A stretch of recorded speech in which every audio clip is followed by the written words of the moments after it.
देखिए बेटा, point number 5 मैं आपके साथ डिस्कस करूंगा और मैं इसके ऊपर हेडिंग लिखूंगा रिसिप्ट एंड पेमेंट अकाउंट।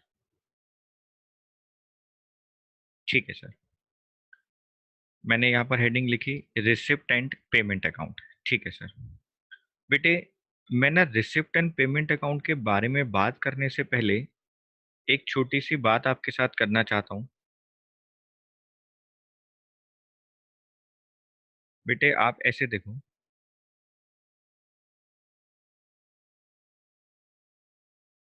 मैं ना यहाँ पे सिर्फ ऐसे लिख रहा हूँ कैश बुक। ये डेबिट साइड है, ये क्रेडिट साइड है। और हमने आपको ये बताया था कि कैश बुक की प्लस साइड ये होती है यानी इंक्रीजिंग साइड, माइनस साइड ये होती है मतलब decreasing side.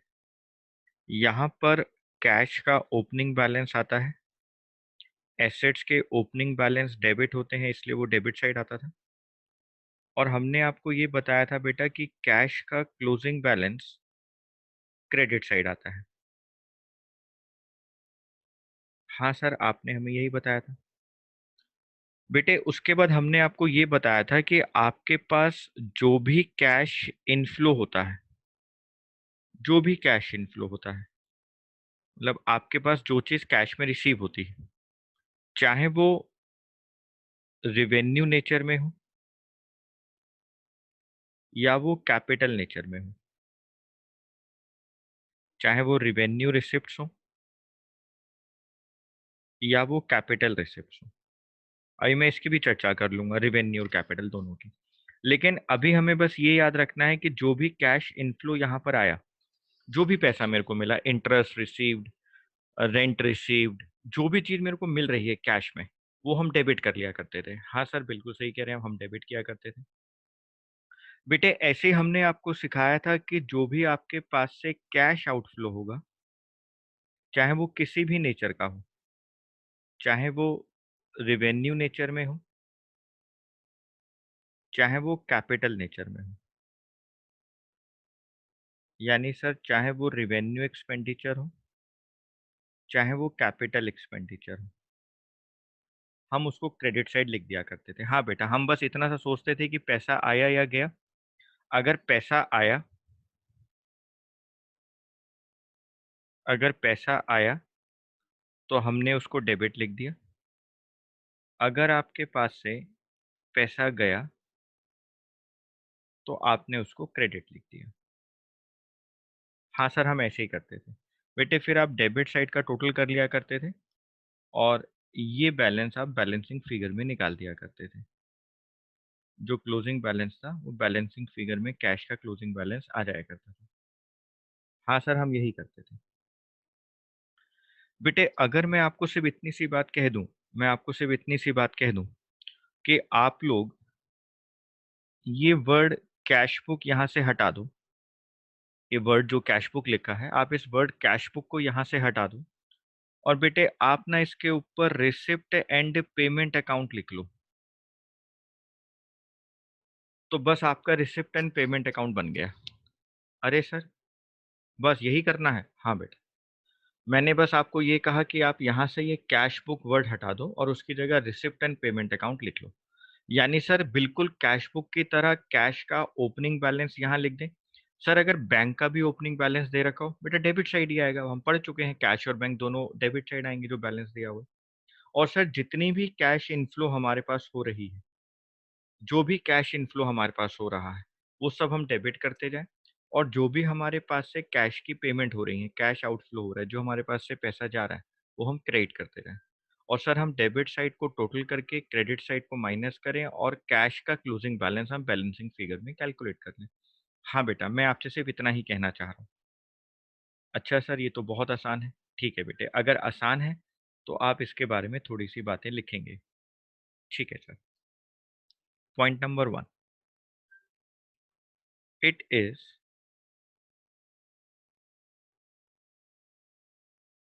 a summary of cash receipts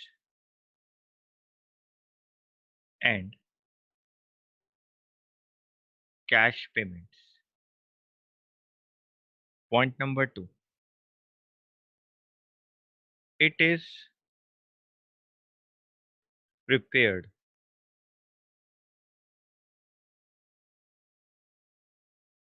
on cash basis of accounting. हाँ sir, cash basis of accounting में ये प्रिपेयर हो रहा है। बेटा मैंने आपको पहले ही बोला कैश बुक तो कैश बेसिस पे चलेगी, एक्रूअल बेसिस ऑफ अकाउंटिंग तो आएगी नहीं। Sir accrual basis of accounting पे तो प्रॉफिट एंड लॉस अकाउंट बनता था, जहाँ पे हम outstanding expense, prepaid expense, depreciation, हम वो सारी एडजस्टमेंट्स भी किया करते थे। हाँ बेटा बिल्कुल सही बात कह रहे हैं आप। लेकिन हम कैश बुक के अंदर सिर्फ कैश बेसिस ऑफ अकाउंटिंग को फॉलो करते हैं। ठीक है sir. Point number three, it records all receipts and payments, whether they are of revenue nature or capital nature। ठीक है सर, मतलब सर कोई फर्क नहीं पड़ेगा, चाहे वहां पर वो रिवेन्यू नेचर के अंदर हो या वो कैपिटल नेचर के अंदर हो, हमें वो रिकॉर्ड करना है। हाँ बेटा, आपको सारी रिसिप्ट्स डेबिट साइड रिकॉर्ड करनी है, सारी पेमेंट्स क्रेडिट साइड रिकॉर्ड करनी है। आपने रिसिप्ट्स को डेबिट साइड रिकॉर्ड करना है, पेमेंट्स को आपने क्रेडिट साइड रिकॉर्ड करना है। ठीक है सर।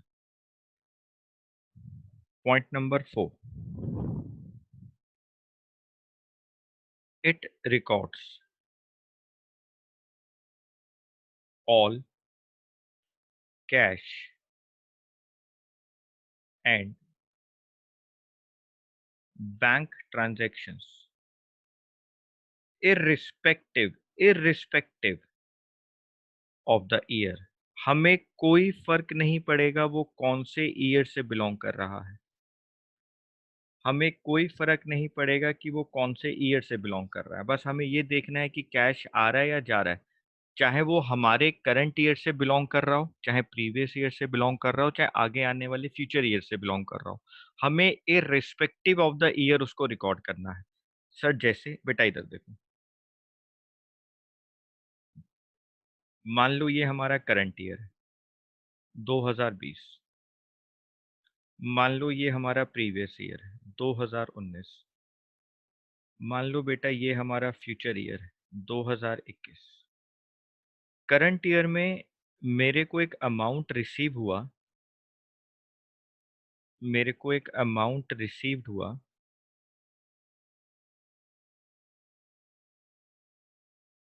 1 लाख रुपए। और बेटे उस 1 लाख में 20,000 बिलोंग करता है 2019 से, और उस 1 लाख में 20,000 बिलोंग करता है 2021 से। मेरे को इससे कोई फर्क ही नहीं पड़ता कि 2019 का कितना अमाउंट, 2021 का कितना अमाउंट, मुझे कोई फर्क नहीं पड़ता। मेरे को तो अपने करंट ईयर में मतलब 2020 में ये देखना है कि मेरे पास 1 लाख रुपए आ रहे हैं। हाँ सर आ रहे हैं, तो बेटा मैंने तो इसको डेबिट कर दिया, बात खत्म। मुझे सोचना ही नहीं कि वो कौन से साल से बिलोंग करेगा, वो पिछले साल से बिलोंग कर रहा है, करंट ईयर से बिलोंग कर रहा है, या वो नेक्स्ट ईयर से बिलोंग कर रहा है, हमें कुछ सोचना ही नहीं। हमें इररिस्पेक्टिव ऑफ द ईयर बस ये देखना है कि कैश रिसीव हो रहा है या कैश पेड हो रहा है। अगर बेटा कैश रिसीव्ड होता है तो डेबिट साइड लिख दो, कैश पेड होता है तो क्रेडिट साइड लिख दो। ठीक है सर। बेटे point number five,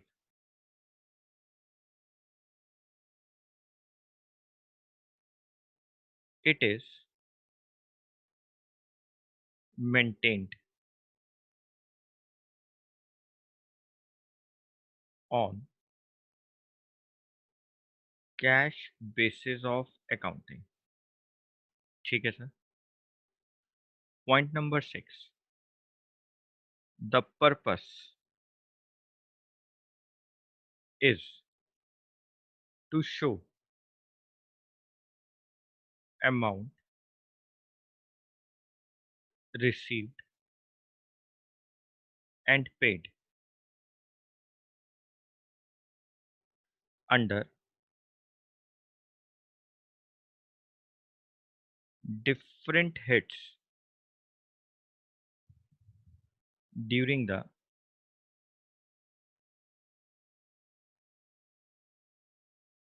accounting period. बस हमारा पर्पस होता है कि हम शो करें अमाउंट रिसीव्ड को और पेड को, जो कि हमने डिफरेंट डिफरेंट हेड्स में during the accounting period receive किए हैं या पे किए। ठीक है सर। सर हमें तो ये बात बिल्कुल अच्छे से समझ में आ गई। ठीक है बेटा। सर मतलब ये तो कैश बुक ही हो गई हमारे लिए। हाँ बेटा, मैं आपको वही समझाना चाह रहा हूँ कि हमारे लिए कैश बुक हो गई। पॉइंट नंबर 6, बहुत अच्छा होगा आप साथ साथ नोट करते रहें सारे सर बच्चे। थोड़ा सा ऊपर करना, हल्का सा लिखना तो है क्या सर? ये लो बेटा, मैं रुक गया हूँ, आप लोग आराम से कर लो एक बार। बच्चे साथ साथ अगर नोट कर लेंगे तो बहुत अच्छा होगा। सर इसमें क्रेडिट ट्रांजैक्शंस रिकॉर्ड नहीं होंगी नहीं बेटे, क्रेडिट ट्रांजेक्शन रिकॉर्ड तो नहीं होती। उनका जर्नल बनेगा अलग से। बेटे अभी हम उसकी चर्चा करेंगे आराम से, है ना। ठीक है। हाँ, कहीं ना कहीं तो ऐसा होगा जहाँ क्रेडिट ट्रांजेक्शन आ रही होंगी, है ना। अभी हम बात करेंगे उसको लेकर।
सर हो गया।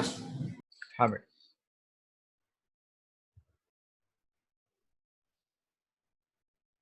बेटा मुझे लगता है सारे बच्चों ने साथ साथ लिख लिया होगा, हम आगे चलते हैं।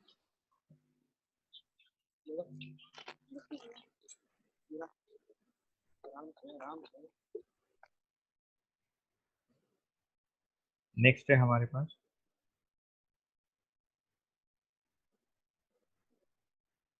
Income and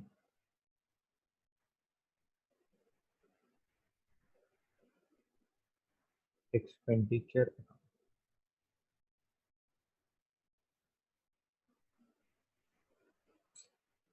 point number 1, it is also known as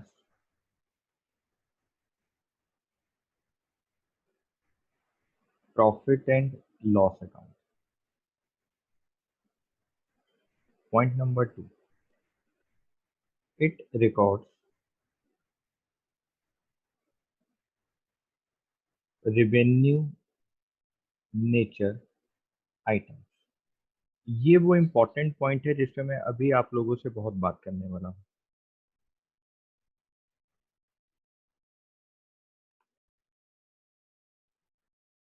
revenue nature items. ठीक है सर। पॉइंट नंबर 3,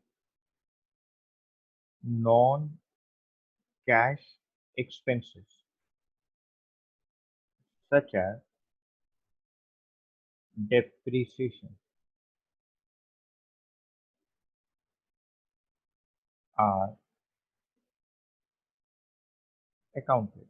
हाँ सर, ये तो हमें पता है कि डेप्रिसिएशन हमारे लिए एक्सपेंस होता है और प्रॉफिट एंड लॉस अकाउंट में डेबिट होता था। हाँ बेटा, बस आपको ये याद रखना है। बेटा पॉइंट नंबर 4,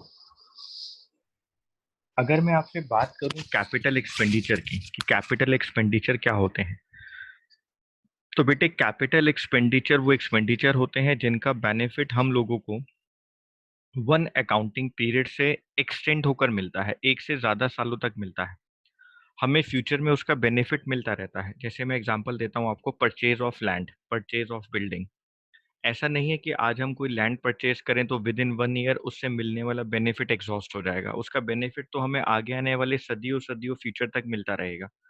तो सर हम जब भी कभी कोई एसेट परचेज किया करते थे तो हम उसको बैलेंस शीट में दिखाते थे, कभी भी उसको प्रॉफिट एंड लॉस अकाउंट में डेबिट साइड नहीं दिखाते थे। बेटा मैं वही आपको समझाना चाह रहा हूँ कि जो भी कैपिटल एक्सपेंडिचर होता था, purchase of land, purchase of building, purchase of furniture, purchase of machinery, sports equipments, जो भी हम लोग परचेज किया करते थे एसेट्स, वो सारी एसेट्स तो बैलेंस शीट में एसेट साइड शो होती थी। लेकिन सर उन एसेट्स के ऊपर आने वाला डेप्रिसिएशन, उन एसेट्स पे लगने वाला डेप्रिसिएशन, बेटा वो तो मैंने यहाँ लिखवा दिया आप लोगों को। उन एसेट्स पे लगने वाला डेप्रिसिएशन कहाँ पे शो होता है सर? उसको तो हम अकाउंट करते हैं प्रॉफिट एंड लॉस अकाउंट में। हाँ बेटा, तो सर हम तो ये बात भी समझ गए कि प्रॉफिट एंड लॉस अकाउंट तो एक्युरल बेसिस पे बनता था। ये तो एक्युरल बेसिस ऑफ अकाउंटिंग में बनता था। हाँ बेटा, आपको ये बात अच्छे से पता है।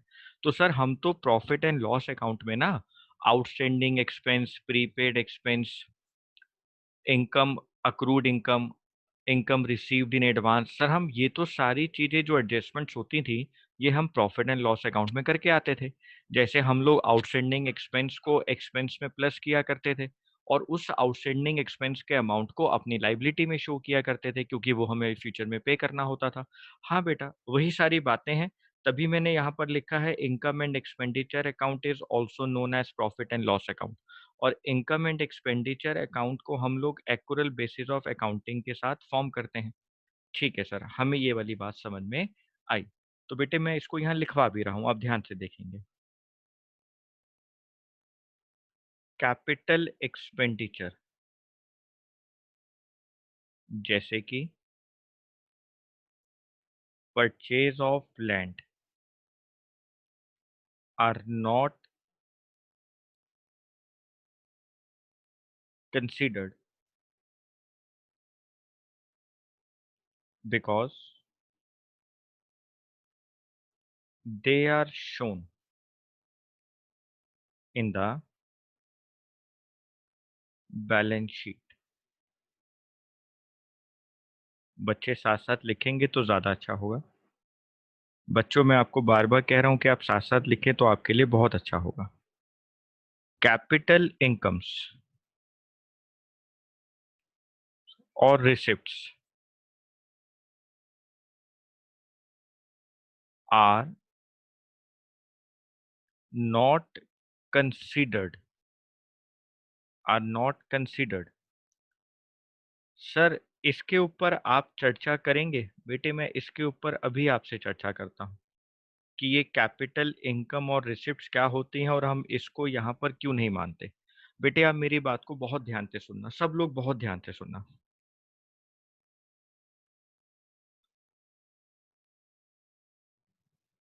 बेटे ये रामलाल है,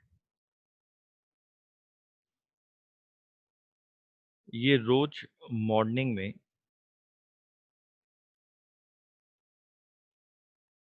यमुना स्पोर्ट्स कॉम्प्लेक्स के ट्रैक पर भागता है, मॉर्निंग वॉक करता है। रामलाल साहब को आजकल एक प्रॉब्लम हो रही है कि इसको इनको बाहर पार्किंग नहीं मिलती है, इनको इंडोर पार्किंग नहीं मिलती है। इनको कहा जाता है कि आप आउटडोर पार्किंग कर लें अपनी कार को और फिर आप यहाँ पे भाग लें, हमें कोई दिक्कत नहीं। ये यहाँ भागते रहते हैं साहब।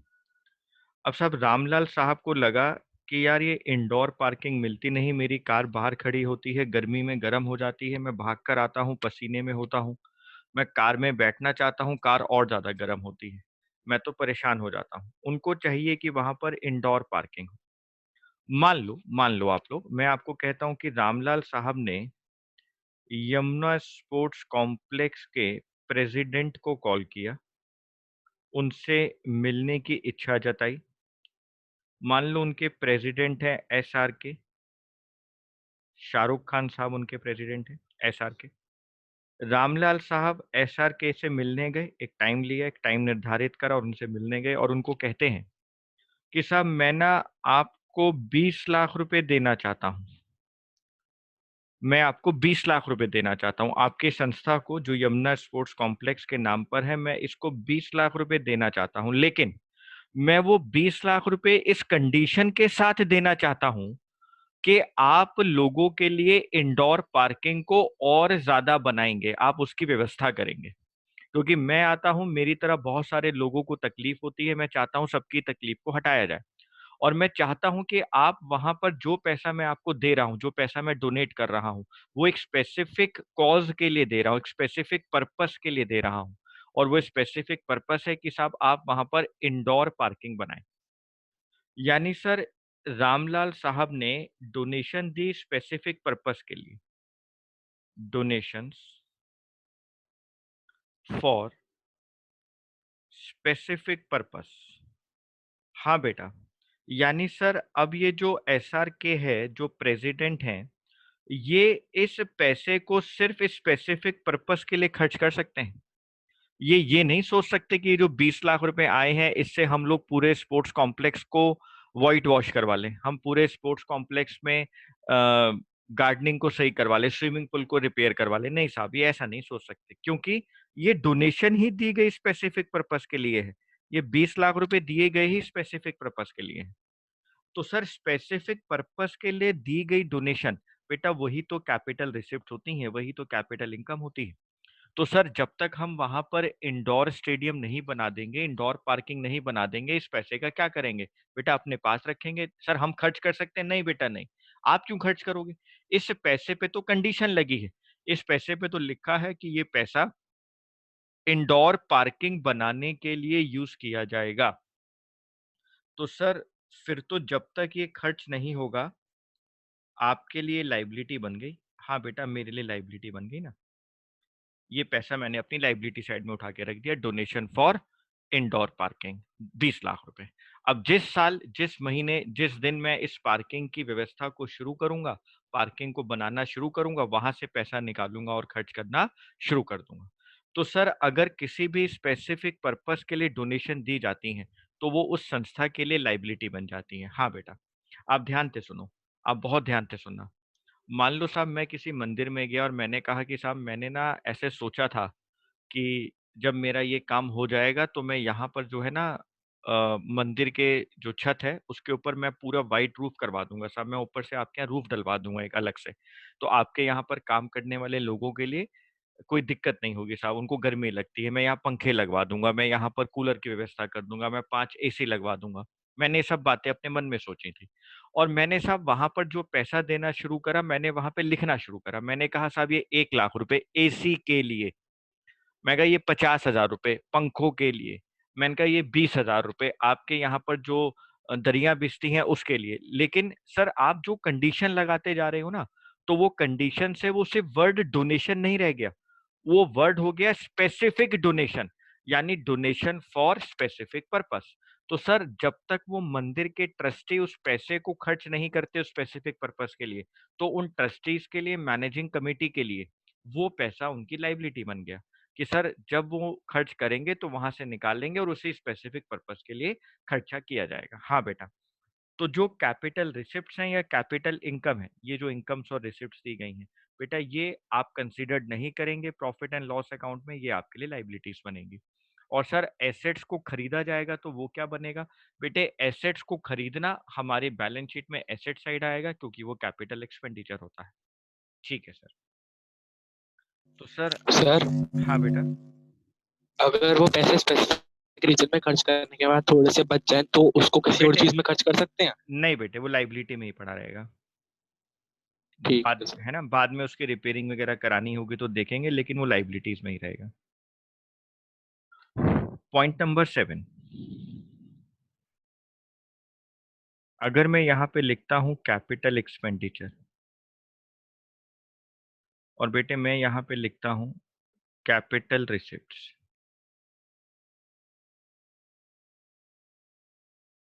तो कैपिटल एक्सपेंडिचर क्या होते हैं? The benefit of which extends beyond one accounting period.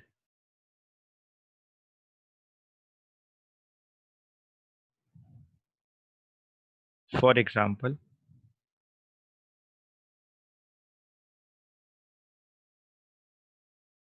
acquisition of assets, land and building. आपने लैंड एंड बिल्डिंग परचेज करी, ठीक है सर। तो सर कैपिटल रिसिप्ट्स क्या होती हैं बेटा? Which are not revenue receipts, जो हमारी रेवेन्यू रिसिप्ट्स नहीं होती।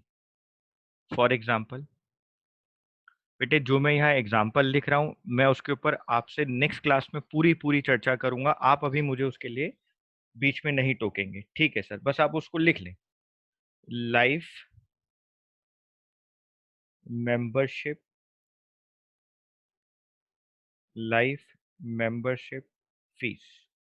सर ये क्या होता है? मैंने बेटे आप लोगों को, बच्चों को बोला कि आप मुझे इसके लिए ना टोकें, मैं इसके ऊपर बहुत बड़ी चर्चा करूंगा। बिल्डिंग फंड, सर बिल्डिंग को बनाने के लिए दिया गया फंड। हाँ बेटा,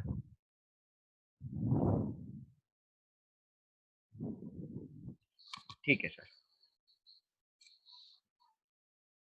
सर जैसे आपने कैपिटल एक्सपेंडिचर और कैपिटल रिसिप्ट लिखवाया, वैसे ही आप हमें रिवेन्यू एक्सपेंडिचर और रिवेन्यू रिसिप्ट भी लिखवा दें तो हमारे लिए अच्छा हो जाएगा। बेटे मैं आपकी अच्छाई के लिए ही काम करूँगा, मैं आपको लिखवा रहा हूँ रिवेन्यू एक्सपेंडिचर।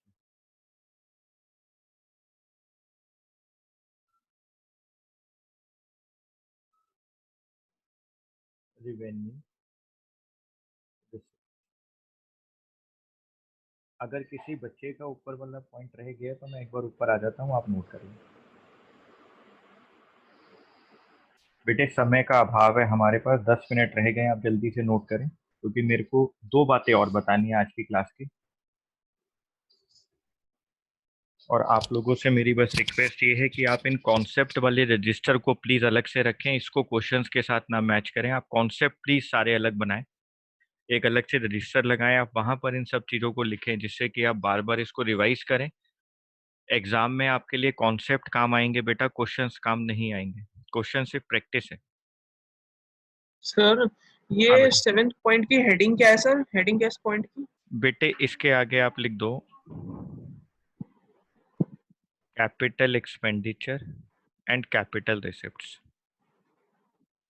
हमने उसके बारे में बात करी। Okay sir.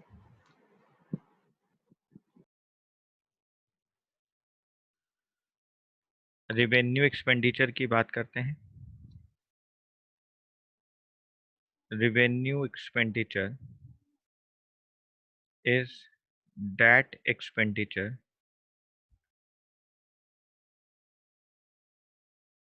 benefit of which expires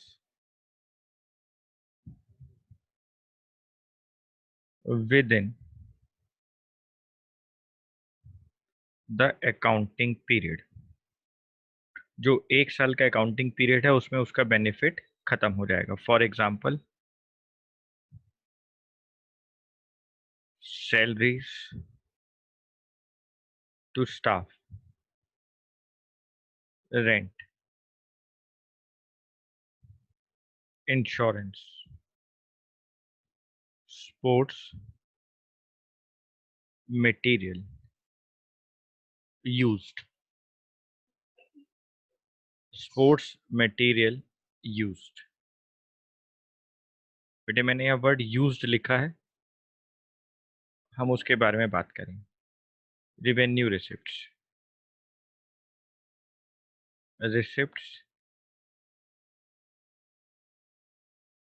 which are received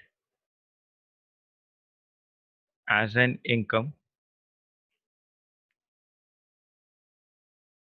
by the organization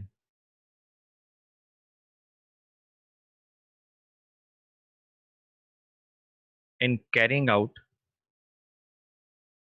the activities। सारी एक्टिविटीज को करने के लिए जो उनको रिसिप्ट्स मिलती है उनके मेंबर से, उसको रिवेन्यू रिसिप्ट्स कहा जाता है। सर ये तो आप हमें लिखवा चुके थे। हाँ बेटा, मैं फिर भी आपके साथ लिख देता हूँ दोबारा।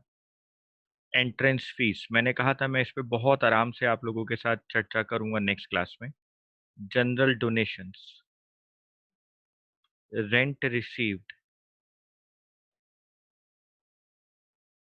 Cell of old newspaper. ठीक है सर, ठीक है बेटा। हाँ सर, ये वाली बात हम लोगों को समझ में आ गई। बेटे अब हमें देखो क्या चीज़ समझनी है, आप सिर्फ उस बात को एक बार देख लो। आपको समझना क्या है जो इम्पोर्टेंट है आपके लिए, ध्यान से देखना। मान लो ये मेरा रिसिप्ट एंड पेमेंट अकाउंट है, रिसिप्ट एंड पेमेंट अकाउंट। बेटे मैंने यहाँ पे ना रिवेन्यू एक्सपेंडिचर और कैपिटल रिवेन्यू रिसिप्ट्स, एक मिनट,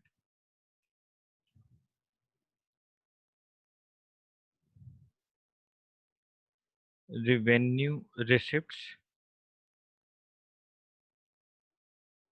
और कैपिटल रिसिप्ट्स दोनों लिखी हैं, क्योंकि यहाँ तो हमें दोनों लिखनी थी।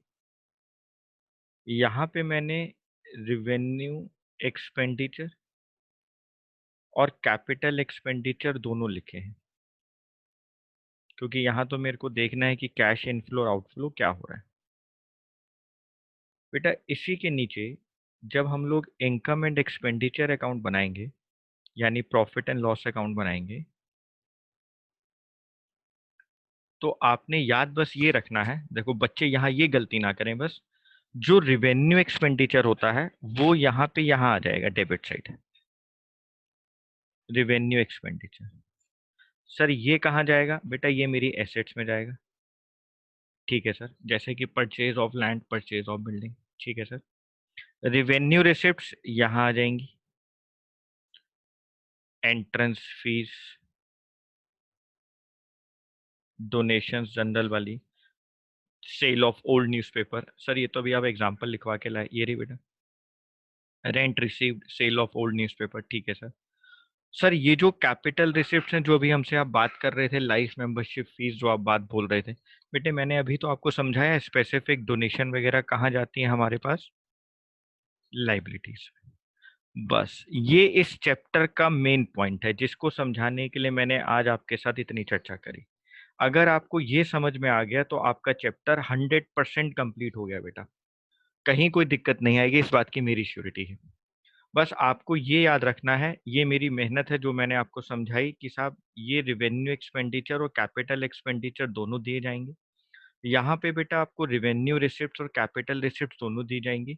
रिवेन्यू तो उठाकर, रिवेन्यू रिसिप्ट उठाकर मेरी इनकम बन गई, रिवेन्यू एक्सपेंडिचर उठाकर मेरे खर्चे बन गए, कैपिटल रिसिप्ट हमारी लाइबिलिटीज बन जाती हैं और कैपिटल एक्सपेंडिचर हमारी एसेट्स बन जाती हैं। आपको यहाँ तक की चर्चा, यहाँ तक का विषय बिल्कुल समझ में आया? अगर कोई डाउट है तो आप मेरे को बताओ बेटा। किसी बच्चे को कोई डाउट है? किसी को कोई डाउट है बेटा? नहीं। दूसरी बात, नो सर। बेटे जो प्रॉफिट मेकिंग एंटिटीज थी, जो प्रॉफिट ऑर्गेनाइजेशंस थी, वहां पे हम लोग लिखा करते थे प्रॉफिट एंड लॉस अकाउंट के अंदर नेट प्रॉफिट और नेट लॉस। यहाँ पर हम लोग नेट प्रॉफिट और नेट लॉस नहीं लिखेंगे बेटा, क्योंकि ये प्रॉफिट मेकिंग ऑर्गेनाइजेशंस नहीं है, ये एनपीओज है। यहाँ पे वर्ड आएगा सरप्लस और यहाँ पे वर्ड आएगा डेफिशिट। डेफिशिट मतलब लॉस।